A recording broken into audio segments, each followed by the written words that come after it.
Hi, Pradeep. Good morning. Hey, hey, Well, for David, you, how are you? for you, it's no longer good morning, right? No, it's dark and gloomy, so it might be good evening in London. It never changes this country. No, well, it keeps with its tradition and its its reputation. Yeah, all I need is Um, now fish and chips eating here. But yeah, exactly, with a pint of whatever Guinness or something. Awesome. Super happy to have you here today. Super happy that you can take some of your time to be here for this live recording of the Papa PhD podcast. And I'm really, really happy that we connected and that we can talk about this issue today of obstacles for accelerating PhD talent, which it's something that I've touched upon in different conversations. I've talked with people in my different meetings and encounters with PhDs out there in the wild of the obstacles they're dealing with, but it's never been a subject like the focus of a single interview. So I'm really, really happy that you proposed that subject, and I'm really eager to hear what you have to say about it. well, great. Yeah, I mean, I've dedicated now for the next portion of my life to just tell the life story, try to get people out there thinking differently, particularly if they're from a science and PhD background. The world is boundless and your possibilities are limitless, but it's just how you actually view those possibilities and take those actions. So I'm here to help Exactly. and serve. So I'm very, very happy to be on this podcast. Excellent. And it is the mission of the podcast to serve the community, to give back. And I think it's always honorable and it's always very fulfilling to do things like this. So I think we're ready to go. I will ask, there's Tahid here, Tohid saying hi. Hi, Tohid. If you can please confirm that my sound and Pradeep's sound are good and are level, that the live is going well, that would be really appreciated. And then we could start with the live recording. And for anyone else who's watching right now live, welcome, and feel free during the conversation to leave your comments. I can't bring them all on screen, but if you leave your comments and ask your questions and they fit with where we are in the conversation, I'll be glad to bring them on, and I'm sure Pradeep will be glad to answer too. Yeah. So I don't see any comments either way, but it looks to me, I can do a last check, but it looks to me like the live is going smoothly. Just a second. Yep. Okay, it is on LinkedIn. So one thing I'll ask, we are now live on Facebook, LinkedIn, YouTube, and Twitter. If you are on Facebook or Twitter, please come to the Papa PhD YouTube channel or to my LinkedIn, David Mendez, and meet us there. It's going to be easier for me to have all the comments from these two sources. I will close the feed on Facebook and Twitter in a few seconds, and then I'll start the live. So I'll do that right now. There and here too.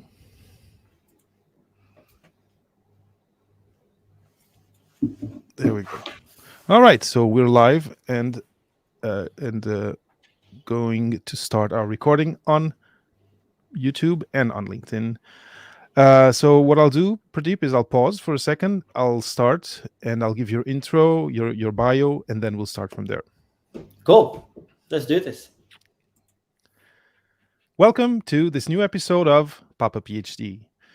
Today, I'm super, super happy to be talking, across the pond with London with Pradeep Kumar Sacitharan. Pradeep has a very interesting story. Pradeep went from teenage gangster, high school dropout, to award winning scientist at Harvard in 7 years. He then went on to discover drugs and become VP of a biotech with a revenue of 1.6 billion. He then challenged the system, quit his career, and founded his own 8-figure company. And today, I have the pleasure then of having Pradeep here to talk about his outlook on his journey and on the obstacles that PhD can find to accelerating their career and their talent. Pradeep, welcome to Papa PhD. Well, thank you so much for having me. I'm actually really, really looking forward to it. I'm normally on business or e-commerce or life or risk management podcasts, so it's good to give back to the science community and particularly to those PhD postdoc kind of community as well. So I'm actually very excited. Thank you so much. Well, it goes both ways. I'm super excited you're here, and so you have a very rich story, rich in terms of the gamut of things that happened and that you had to face, and of obstacles you actually overcame during your last few years, let's say before your PhD, during and after. Today, of course, we're going to focus on PhD to postdoc to what came after. But just because I mentioned all these things, can you just take a minute to tell people maybe where they can, go listen to your story, to the rest of your story, if they're interested to learning it, and also maybe share something else about yourself, about what motivates you to do what you do today. Yeah, so yeah. I mean, if you want to listen to my story, it's PK Sacitharan. That's the YouTube channel.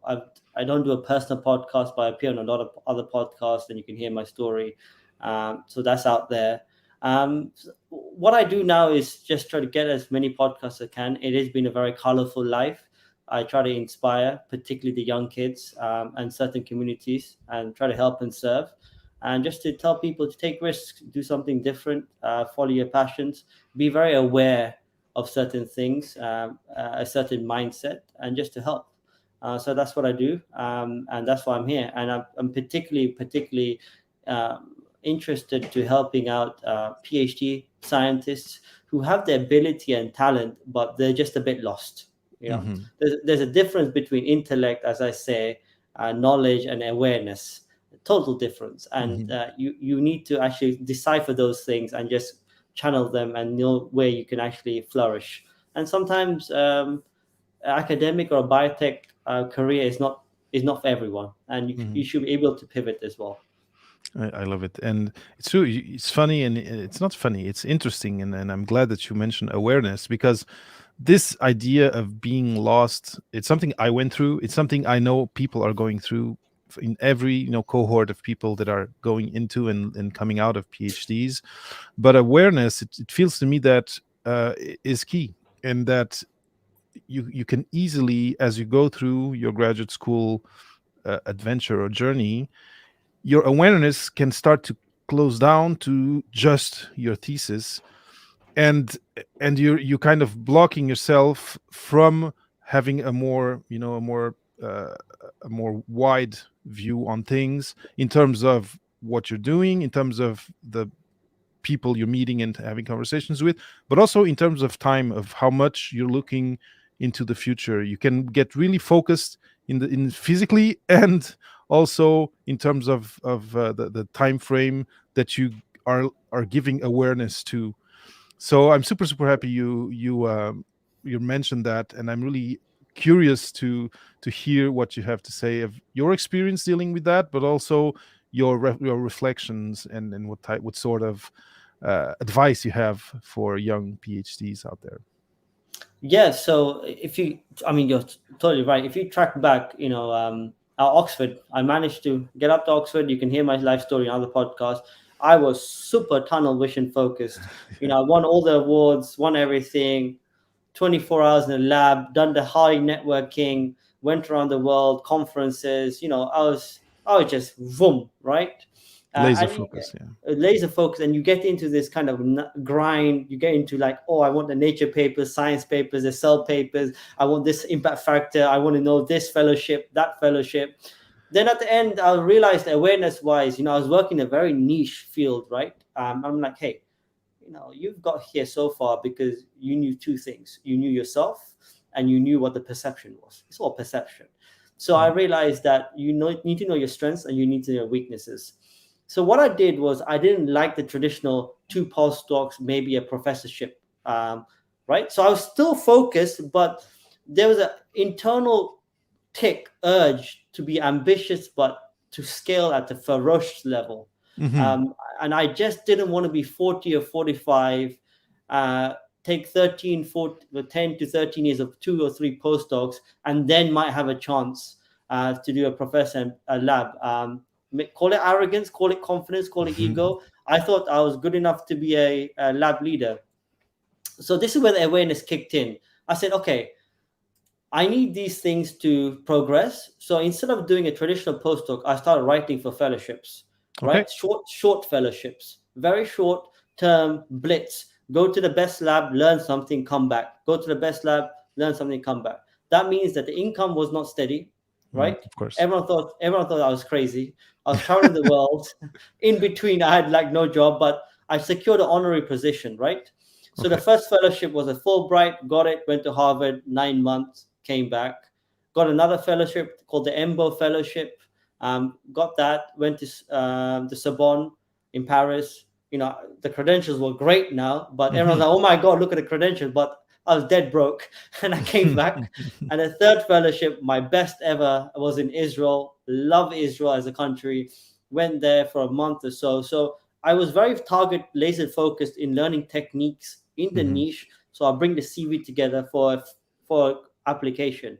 So Okay. that was my first kind of, I always done things untraditionally, but this was the first thing saying, hey, let's not do a traditional postdoc, but let's learn techniques that are very unique to bring to the table. So if you're a young PhD, that might be a way to accelerate the career by not just doing a traditional postdoc in one period, but going to labs, networking, actually finding right techniques for certain logical steps of experiments, right? So I did those, wrote the fellowship, got blitzed and rejected. They're like, no chance, you're still young, you have no postdoc experience, it's only 2 years or 18 months you've been doing this, right? I'm like, okay. So that's when I made, I always say now, life is a numbers games, a sales game, and a risk game, right? So I made 272 phone calls. Oh wow. And one guy picked up in China. He read the application and he's like, come over to Suzhou. And just after 2 years, 2.5 years of my PhD, I was assistant professor. I had my lab, I had a lot of funding, and I was actually discovering the drugs based on the techniques I was doing. So I had a PhD students, the labs were growing. So again, acceleration just through sheer willpower and effort, but doing something different, Yeah. right? So I got the techniques, but I went to a place where the talent was needed.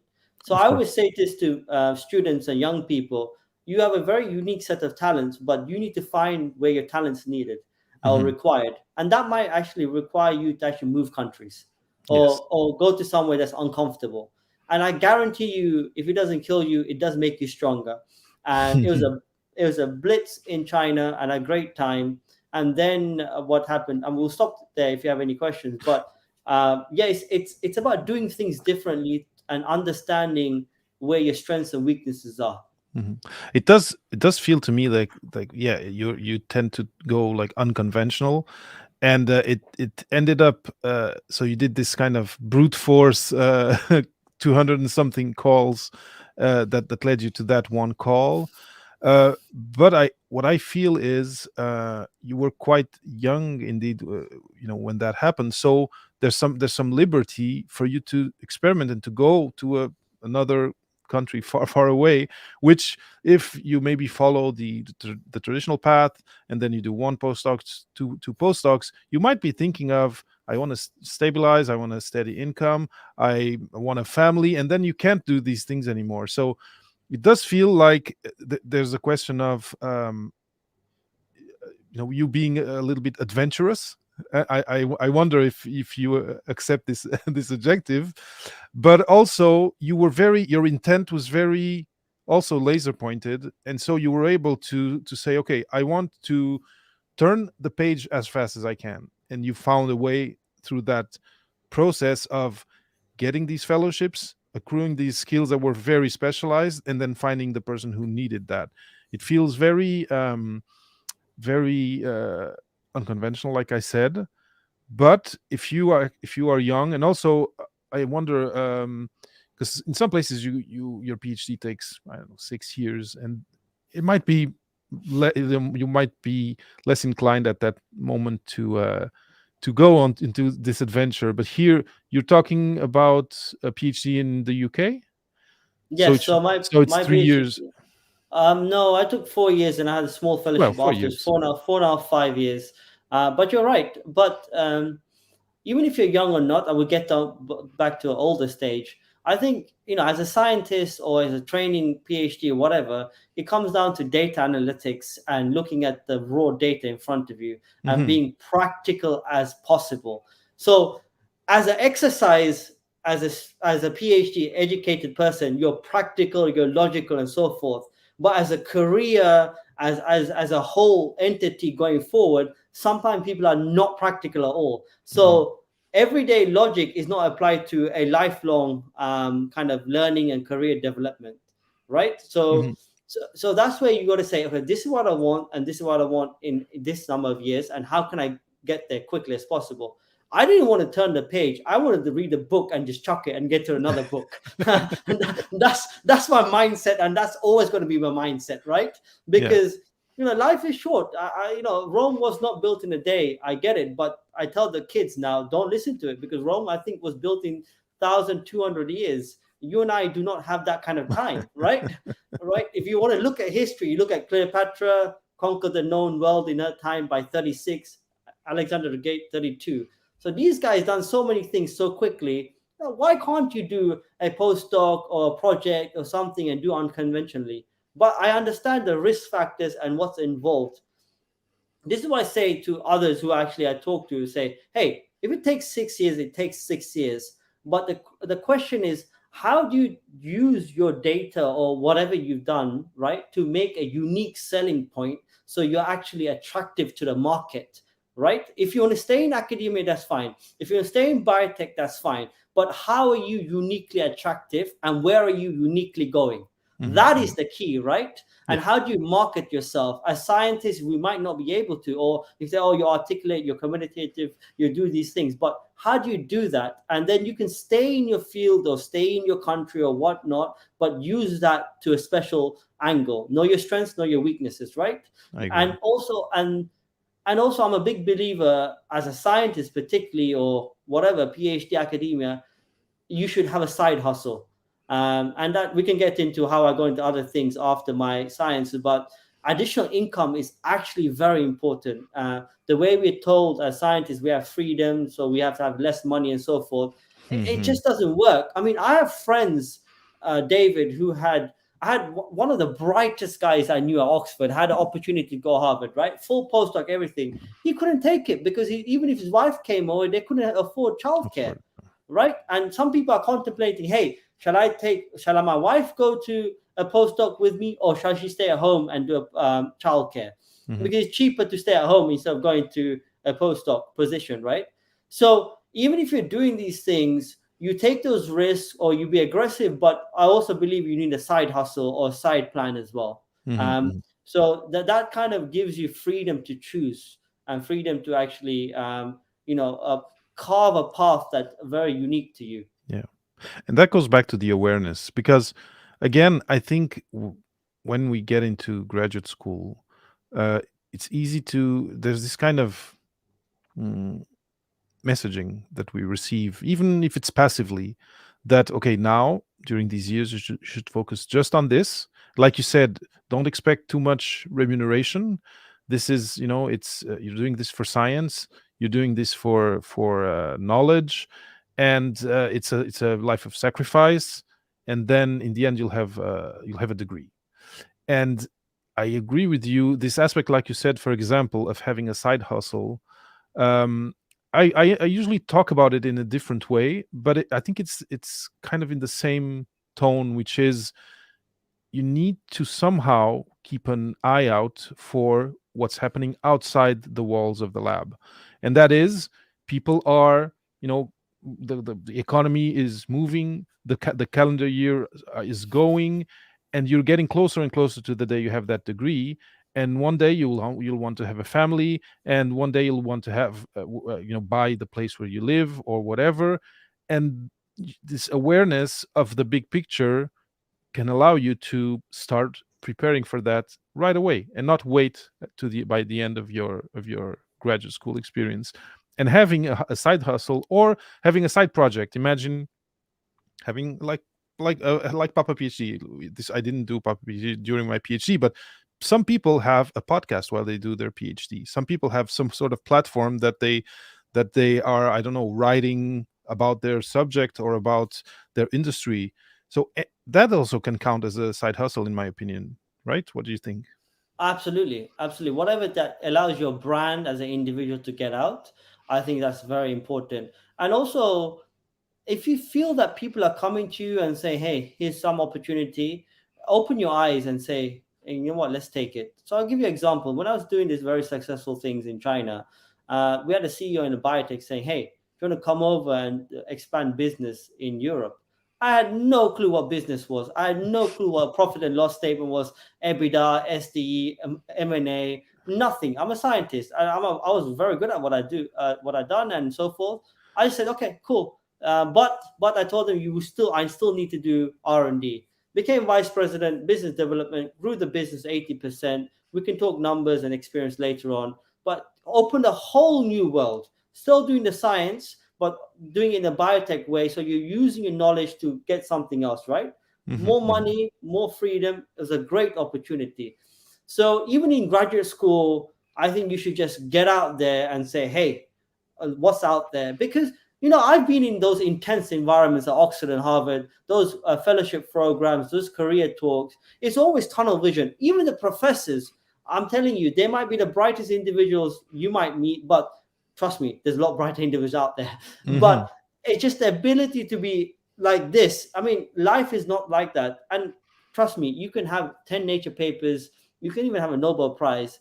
In the grand scheme of history, it means nothing, right? Hmm. Right? It really does. Only a few people really exist, and that's the Newtons, the Einsteins, the Marie Curies. Those are the people that really exist. And you might do something brilliant. I'm not saying you can't, but you got to go out there and say, "Hey, this is a practical thing. I love what I do, and I'm trying to serve and give it." But then there's another practical thing saying, "I need to feed my family. I need to Hmm. make some money. I need to actually move towards a goal where I can have shelter and a bit of freedom." Because this is a waiting issue. You can't just give here and just not take there, right? Yeah.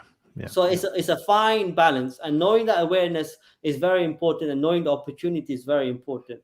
And also, what I want to talk to about is this thing about ego and identity. Like Yes. if I'm saying, "Hey, I'm smart. I am a doctor. I went to Oxford. I went to Harvard. I am this." It's almost like, and you're surrounded by those individuals, so your identity and your ego are almost like telling you to go to one certain path, right? Hmm. But you really need to pull that away and say, hey, I am all these things, but there's all other things out there as well, Yeah. right? And that's the problem. I think a lot of highly educated PhDs, from top people down to even any other school, say this is what I need to do, and this is the next career step. This is what I have to do. You need to pull that out, and that's not a graduate school thing. That's a mindset thing. That's up here. You need to Hmm. wake up and go to bed thinking, is there something else I'm thinking differently? And how do I just cancel out what I Hmm. think I am? Yeah.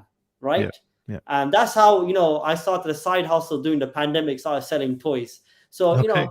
and the whole, my family, my professors, everyone around me thought I was absolutely crazy, but I knew business by then. I just went and took that risk, and, I never looked back. So you really need to, pull away from that ego and identity. No matter what you do, even if you're listening this to podcast, you're not a PhD person or whatnot, you really need to differentiate between the ego and identity. So one thing that let's stick with the identity idea because I think it's really important, and it's funny because now I'm thinking, and I'm often talking about academia as if it's kind of an entity that has this kind of very dogmatic discourse, and that kind of has this messaging of all you need to do is research, don't think about anything else in your life while you're doing your PhD. And you're talking about the diversity of people that are out there, and of course in academia there are awesome professors and there are great institutions, but as a culture, as an ancient culture, there is this tendency to uh, if you are a young research student, especially if you are a first generation young research, graduate students or graduate researcher, you may be in awe of all this and think my identity should become I am a young researcher, and this is the center of my being and my everyday. And the image that I've used with a few students not long ago was, yes, when you're in your graduate students, you're kind of in this protected island where you'll if you've lucky, also depends on what domain you're working on, but you have your funding, you're kind of not you don't have to pay your taxes the same way as someone who has a job does, etc. That it's kind of a 3 to 5 to 6 years in this kind of protective bubble, but outside of the bubble, life goes on. The markets change. Maybe the job that you're going to have at the start of your PhD is now being created, is now appearing because there are new technologies. There are new problems appearing. Let's thinking about climate change, migrations, etc. Your place in what comes after your PhD is something that is being negotiated now, and you should be aware of that. Again, awareness. And so identifying just with this is what I am only while I'm in this PhD, while you might feel that if you do that, you are being faithful and a good team player with for your PI or for your institution, you're doing in my opinion is you're doing a disservice to yourself and eventually to society, because you'll come out of the PhD and you'll have 1 or 2 years of being lost, of not contributing right away, and also of not having not having chances to get your finances as they should be after such an arduous degree, etc. So I do think that, yes, your identity, so being a researcher and a young researcher should be part of your identity, but you're also a citizen, you're also a human, you're also someone who needs eventually to contribute to society in a different way, and Yeah. who eventually won't be within the walls of university. So you need to prepare for that. Yeah, and there's a couple of points here I want to make. First of all, if you're PI, your group, and you're in, I don't know, immunology or Hmm. physics or quantum physics or whatever, right? And there's a niche specialty, and everyone is like in a community, everyone knows each other's name, everyone wants to be famous within that niche and that community. Okay, great. There might be a top 1% that will do that, right? And Hmm. good for you. But it's not for everyone, right? Hmm. And also, you are highly talented, right? You are, I'm going to be very frank, brighter than most, right? Hmm. And you have the ability to communicate, to present data, to read data, to be creative, to actually understand what's in front of you, apply it, use it, and actually help people, and then communicate and teach back to people and nurture the next generation. All those things can be applied to any other Of profession, course. any other profession. And all those things are needed by the world. So you can say, hey, I've got a PhD, I'm out, I'm going to finance, I'm going here. And then you look back and say, I'm so happy I did so, right? Hmm. And life moves on, people forget you and so forth. And what I believe is there's a lot of people who are really upset or very frustrated now, looking back in 10 to 15 years, because their ego made them stay there. And the Hmm. ego made them say, this is the path, this is what you do, and eventually you'll get there. And eventually, it doesn't happen to most people. Now, as you know, I am sheer world focused, and I tell people, if you ever go for it. And I tell you, go for it, but be adaptable. Be adaptable and be changeable, and say, hey, this might be working in graduate school, it might not be working. How do I have a unique selling point, and Hmm. then turn this around and maybe actually have several other things in play. and and you're lucky as well now, because you have so many other things, consulting, you have There you go. managementship program, you have actually you have banks wanting PhDs from diverse Data areas. science and all sorts of things. Now, data stewardship is the latest one that I've heard. Yeah, It's there's but one thing with ego is ego doesn't like to lose.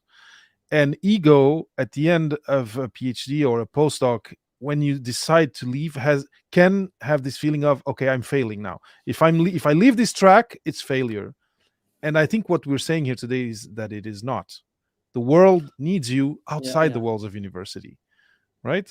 Yeah. So this is why I say that I just had a conversation with yesterday. The ego is actually your friend, but you got to train it. I say, Mhm. and at certain times it's like this, right? And you got to let it go. You got to let it go and say, yeah, I'm the best. I'm this that. But then you got to retract it, saying, hey, you know what? You got to cap it, right? And just say, you can go when I want you to go, but you have to come back when I do. And that's the thing, because then you realize, then you're a winner, because you realize your value is in certain areas, and your value changes over time, and the Mhm. value you give to people changes over time as well. That's where the true kind of control of the ego comes in. Because Mhm. if you Mhm. let that ego say you are one thing and you're not going for it, then you're lost. You're Mhm. totally lost, because it's going to control you. And also, don't listen to people around you. There be certain individuals who have the luck, the brains, the timing to get things done, and they're just on a linear pathway, right? They Mhm. might just land with a certain experiment, a It certain does happen, PI, yeah. and they're gone. They might be not bright as you, they might not have the capabilities as you, and you compare, but that's just something out of your control. The only thing you can control are the things you control, and your mind and that ego. So you got to say, these are the variables, and the value I add is different. And it comes down to value proposition and what you Mhm. actually bring and how you control that ego and identity. Mhm. And, Now, and, and that applies go to ahead. anything, I believe, not just PhD. Or even after your PhD, you might say, hey, I'm a fantastic career, but then I'm like, hey, can I change this career as well? Now about changing, because it's perfect, a perfect segue, because that's where I was going. You changed, right? You were in China. You had this chance of, as a researcher, being given the opportunity of delving into business. How was that? How was, taking that dive into waters that you didn't know? Because that can also be an obstacle. Not knowing the language, not knowing the culture. What can you share with people about that experience of being in a room and saying, well, I have a researcher background, but I'm ready to contribute with my knowledge, with my whole profile, to this business venture, or to this, industry venture, which is not exactly what I've been doing. Yeah. So you got to be in the room because someone's trust you. You want relationships, or there's trust there, right? And you're in the room because someone or something believes in you, or you believe in yourself. And you, again, it comes down to a unique selling point, and this is my value as a researcher. I bring this. I know how to do this business, analyze this concept, or look at this data set, and this is how I will benefit you. It's all about serving and others first before you benefit, right? So Hmm. that's number one. Number two, again, you got to have the risk game. Take risks, go out there. So what? Let them laugh at you, let them fight you, let them ignore you, let them do whatever you want. I use a Google translator in my meetings. I did not give a monkeys what they thought of me, right? I used a Google translator on VPN setting because Google was banned in China. And I just Hmm. went there and done it, right? And I said, hey, these are all experiences. And here's a trick I tell people: if you are now dying and you write your life backwards, what's that life going to be? What's the bio going to be? All Hmm. right. And how is it going to be? How's your LinkedIn page going to look? How is your autobiography going to look? Right. And I said, hey, here's a guy who took every risk and everything in the world. And I just went around the world, got things done, went to a unique country. And that bio looks great now.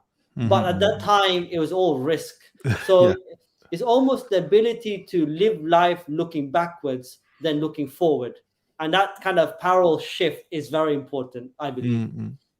And now you've been, in business for a longer time. Yeah, I'm sure you've had a bunch of conversations. You've developed a network around it. Maybe we can talk about this a little bit later. But knowing now the business and the business space as you do, what are obstacles that you can predict that young researchers can have when transitioning, because you've known the other space, now you really know the space, well. What are like what is advice that you can give people of common mistakes that you can make coming straight from a postdoc or a PhD to something in industry? What are things to look out for, and what are best practices to follow to make that transition and to have productive conversations once you start making it? Yeah. So the first thing I say, paralysis by analysis. Yeah. Paralysis by analysis. When you're from an educated background or a data driven background, you are paralyzed because you have the ability to go, and this is a benefit sometimes, but you have 15 steps ahead, looking at every data, every point, and you need to do so. But once you keep doing that, you talk yourself down. So, David, there's almost a battle on a daily basis or an hourly basis in my head. This is a question I get. Can that street smart Pradeep, do I bring him up or do I bring that PhD Oxford Harvard Pradeep up? Right? And it comes down to risk appetite. And almost every time I take a risk is that street smart Pradeep who's taking those questions. You know, I say life is black and white for most, but I operate in the gray, right? And Yeah, I love it. operate in the gray is very, very important, right? And it's And very that's, tough if you just have the PhD, Pradeep. yeah, It's very tough. yeah. And so I say to people, I've seen street hustlers to Nobel Prize winners to billionaire CEOs. The first thing I talk about is risk appetite. They all take risk. And once you are highly educated or data driven, is very important. I'm not saying it's a bad thing, but you tend to take less risk because you're trained to be risk averse, because you're trained to look at data sets, or even as an engineer, you're trying to protect people's lives, or physics, work out the universe on data points, mathematics, and so forth. So you tend to analyze more. And business is all comes down to risk. The more risk you take in a calculated manner, the bigger the reward, right? Mhm, But I always say you got to pull the trigger. And there's this quote I put on LinkedIn: risk does not equal reward. Risk plus speed equals reward and confidence. The quicker mhm, you do it and execute, right? And you work things out.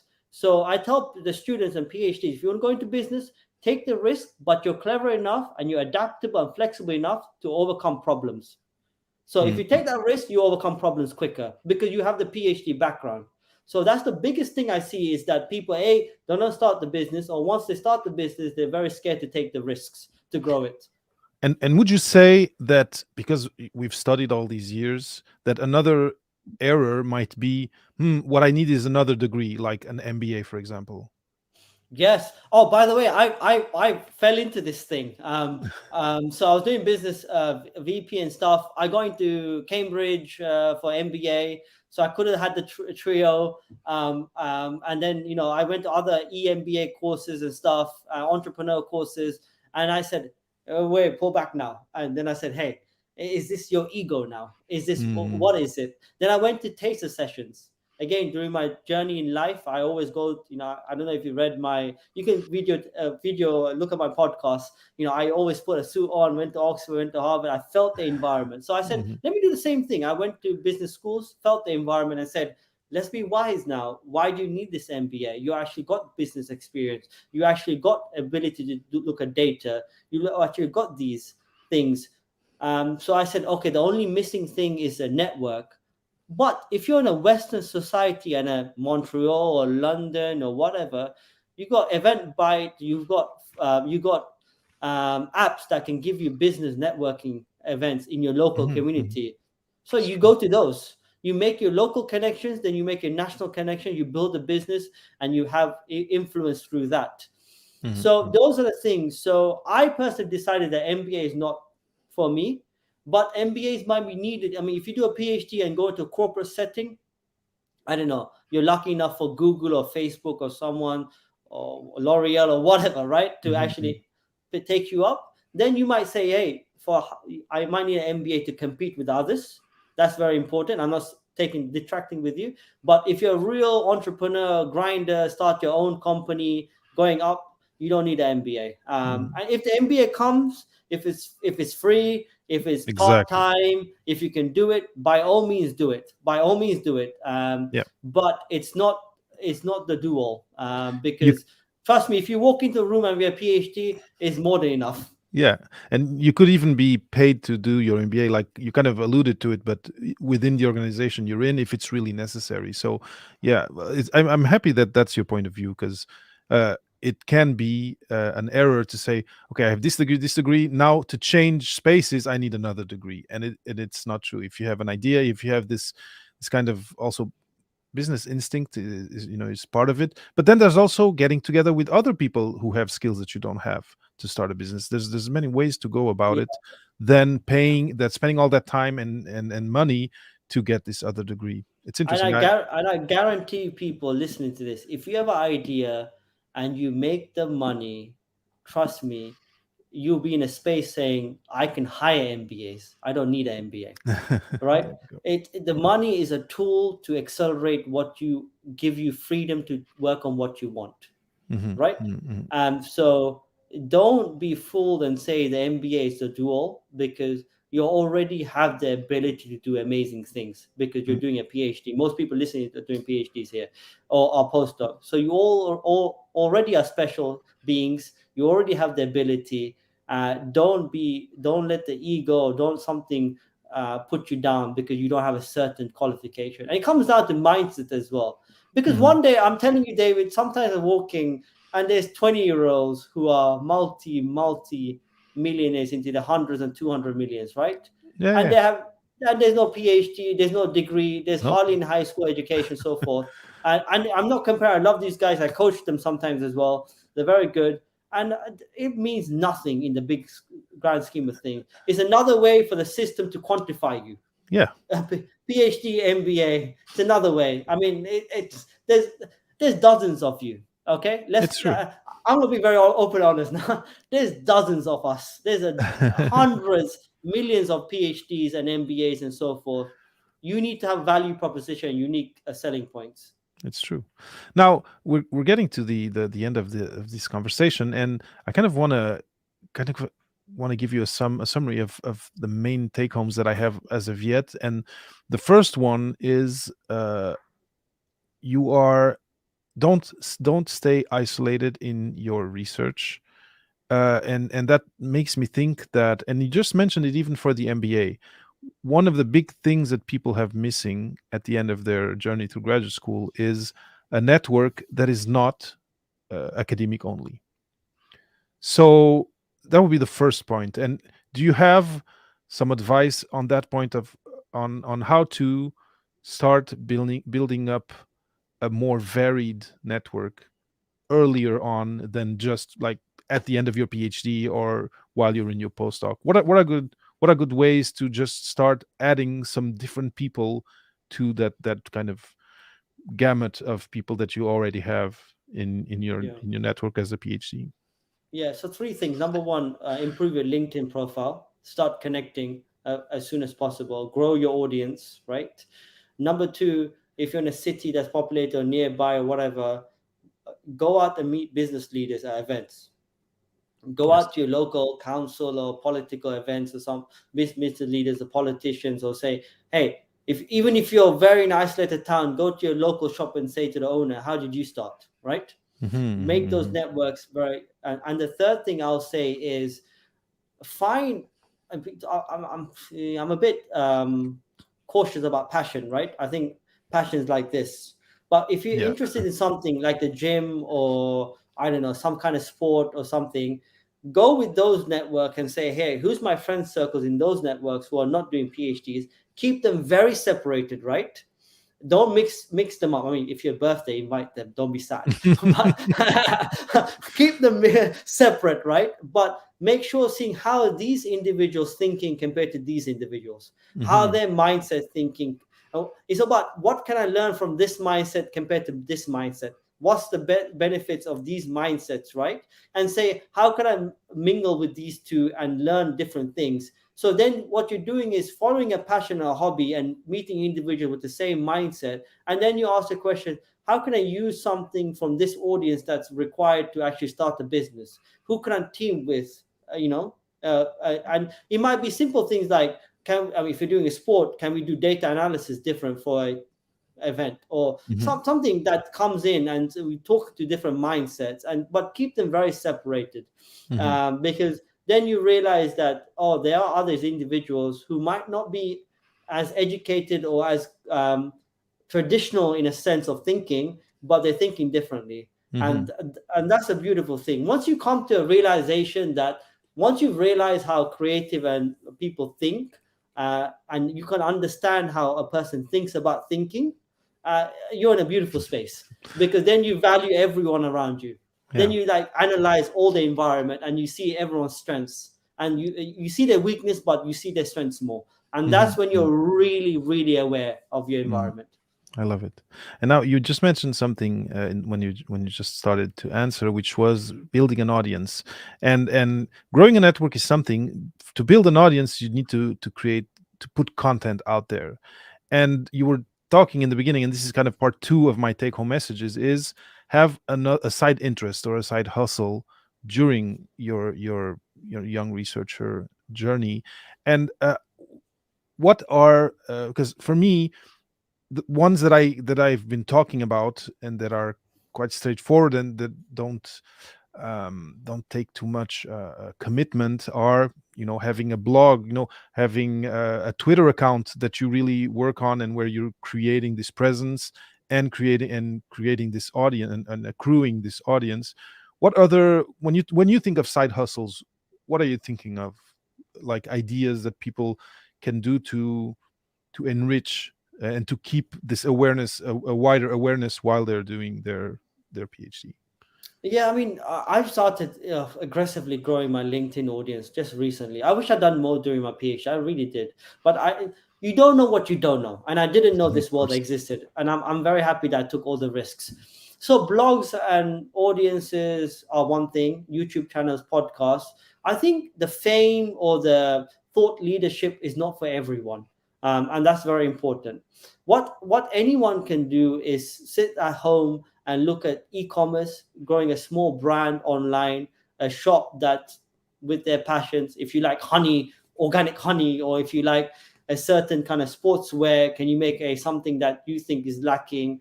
Or if you're annoyed at a pan, can you make a different handle? I don't know. I don't know. I think you can look at certain things and have a side hustle as a business.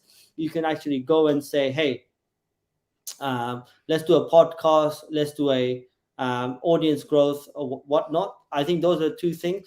Also, just build a live community without not being out there, just Mhm. physically in like a social group, in a Yeah. local social group, so you have a local support, and then someone, you're becoming a point of contact for someone to say, hey, can you build a network around you? And Hmm. that's very Hmm. Hmm. important. That's what I'm doing now in London, where I'm actually growing a small boutique business group Okay. on the side, because this is what I like doing. I like talking. I like to inspire. I like to motivate, and also help young people. So that's what I'm doing as well. But that's not online. That's offline. That's very personable. So you can do a lot of things. Hmm. Hmm. Just, I think the secret is, how would you use your spare time, and what would you do to make money if no one's giving you any attention? I think that's the question people have to ask. Yeah, I really love it. And actually, I'm going to take this moment because I want to ask you how people can reach out to you. But why at this moment particularly? And I haven't. There's a last take home message that I want to share. But here I would ask, if people have ideas, if people are, during their PhD or in their postdoc, and have these ideas that they would like to discuss with you. First, would you be open to discuss it with them? And second, where is the best place to find you and talk with you? Oh yeah, I'm very open with any ideas, anyone around the world. I love it. I love helping people. So name's very long, but it's you can. I don't know if it's on the, probably at the bottom of You the know what? YouTube channel. So I Pradeep will. Kumar Sacitharan, yeah, on LinkedIn. It's PK Sasidaran on Instagram and Twitter. P.K. Sasidaran. Um, or it's pks at donsville.com, which is my email. Okay. So can you just, this is a live recording. I can do this. Can you just repeat the Twitter handle? And do you have Instagram too? Yeah. So P dot K dot Sacitharan, my surname. Okay, It's for so Twitter and Instagram. dot K, not Sacitharan. And Instagram is the same. Yes. Okay, that's awesome. So what I'll do is I'll run it here. Insta, I'll do save, and I'll do this for the people watching. Nice. There we go. Oh, it's I didn't put an at, but a hashtag. That's not what I wanted to do. At, there you go. And actually, I'll cut this. Oh, sorry, I'm gonna shorten the LinkedIn one. This way, it's gonna be nicer. There you go. I leave this here. All right, that's better. The spelling is right, right? I think it is. Sacitharan. No, after after Aran. after 30, after 36 years, I've given up. I've given So up. okay, awesome. So Twitter, Insta, LinkedIn, they're all good platforms to Yeah. reach out to you. I do so I can tell you, I can share with people listening or watching how nice and how uh, easygoing Pradeep is, and how easy it was to communicate with him and set up this interview, for example, but also spend this hour, just exploring this whole question. But now my last take home message. I feel, and tell me if you think it's a good trio with what I just said. I feel it's risk taking, and because I feel it's kind of the key to this whole the vista that you're trying to open to us, of ensuring yourself that you have as many possibilities after your degree, um, is these two that we said: creating a network, like building a network, creating an audience potentially. Well, there's also the side hustle, but creating an audience could be part of that. And then risk taking. Do you have a last like word on that? Knowing that it's something that's hard for a lot of people. Yeah. So the last word is probably 3 points for young graduate postdoc. Look at this podcast. Number one, question your ego and say, "What is my identity? Can I change it?" Third, going back upwards, right? Second Hmm. is probably it's going to be a lot of failures when you change your career. Don't worry Hmm. about it because you're learning. Just like in the lab, if you're failing in the experiment, you're learning. And number one, whatever you do comes down to risks. And take those risks. Don't worry about it. You'll be better off. When you look back, you'll be better off. And yeah, you'll be fine. If anything happens, just blame me and contact me, and and I'll be there. I'll be there for you It's guys. interesting that you say that, because of course taking risks all alone is even more difficult. But this is part of the ensemble of take home messages, and one of the part is having a network. So of course, if you're launching yourself into business, try to have a network that you can kind of fall back onto for advice, for mentorship. You shouldn't go it alone. And now even Pradeep is here offering to reach out to him if you have having some issues or questions, or just a wish to do something that you don't feel totally sure. um, get this support from your network, and allow yourself to do these calculated risks, and to break into new territory. That would be Yeah, my last word. Pradeep, great. this has been great. I think it's going to be very inspiring. There's the people who are watching are look to me by the comments that I see, to be that it's resonating with them, and I really feel that it's an episode that's going to resonate with a lot of people. I hope it will bring some hope for people who are like thinking, oh my god, what happens after, and are feeling lost, like you said. Hope and inspiration, and also that it's a start of great conversations around this issue, which is not easy.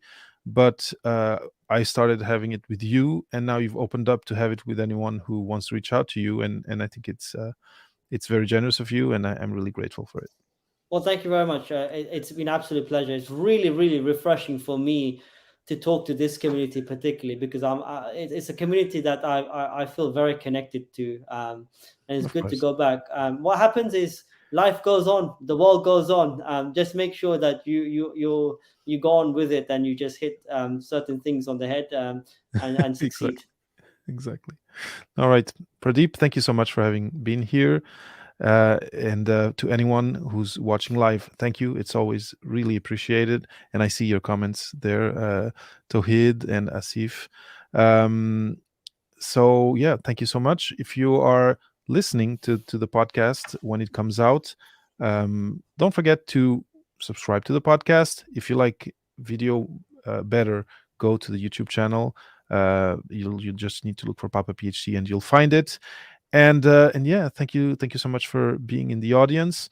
If you have any questions after this, you can reach out either to me at david@papaphd.com or to Pradeep on LinkedIn or Twitter in the links that I'll share in the show notes. It'll be a pleasure for us to respond, and yeah, you can even inspire us for other conversations and other episodes. So don't hesitate. More than happy to come back on. All right. So this is it for the recording. Again, I'm going to thank all the people who are watching live. I'm going to end the broadcast soon, but I just wanted to extend my thanks again, Pradeep. This has been really inspiring, and I really like your energy. I really enjoyed talking with you all this time, and I think this impetus you have to give back is something that is that talks to me a lot, because it's something that I try to do week after week, and I love that this community, that, like you said, life goes on, but somehow there's always people who want to give back, and this is inspiring to me personally. So there you go. Thank you. Thank you. All right, now I'll end the broadcast.